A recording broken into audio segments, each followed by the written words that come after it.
Today, we're talking about police interviews and 10 things you need to know.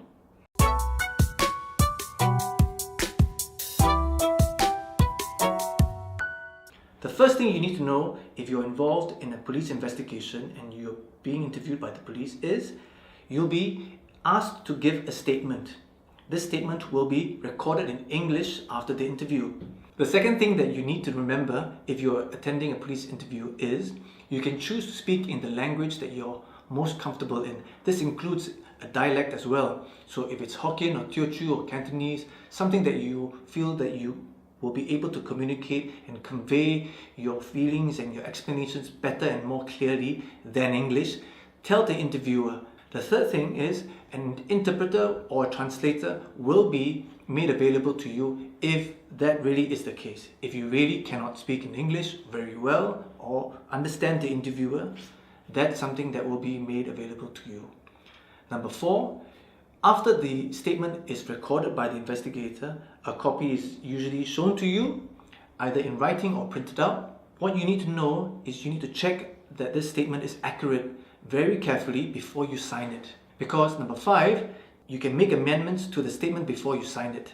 Many people think that after the interview is complete, the statement is produced, all they have to do is to sign it and they don't have any other option. That's not true. You can make changes if you don't understand a particular word, or if you don't want to use a particular choice of words that have been used by the interviewer to convey what you had to say.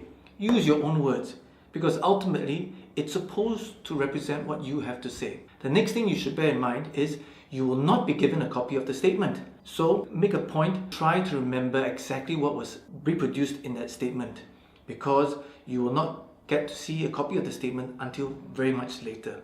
Another thing to bear in mind if you're involved in a police interview is, in most situations, you won't be given an opportunity to speak with your lawyer before the interview.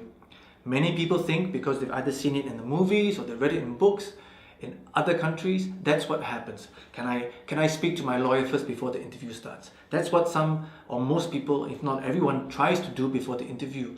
But the fact of the matter is, in Singapore, most situations will result in you not having that opportunity to do so. The next thing is you must tell the truth during the interview, because you can be prosecuted and charged with an offense or giving false information to the interviewer. The next thing you should know about a police interview is that if you are accused of having committed the offense, if the interviewer, the police, are directly saying that you have committed an offense, you must give your full explanation early. Otherwise, your explanation may not be believed if you give it only much later. Related to this is the final point. If you are directly accused of having committed an offense and you're accused of doing something wrong or acting in a certain way which led to the offense being committed, you don't have to admit that you've done it. You don't have to admit that you've committed the offense, because this is your right under Singapore law. So there you have it, 10 simple but important things to bear in mind if you're involved in the police interview. Don't forget to subscribe to our YouTube channel and to follow us on Facebook for more updates. See you soon. Bye-bye.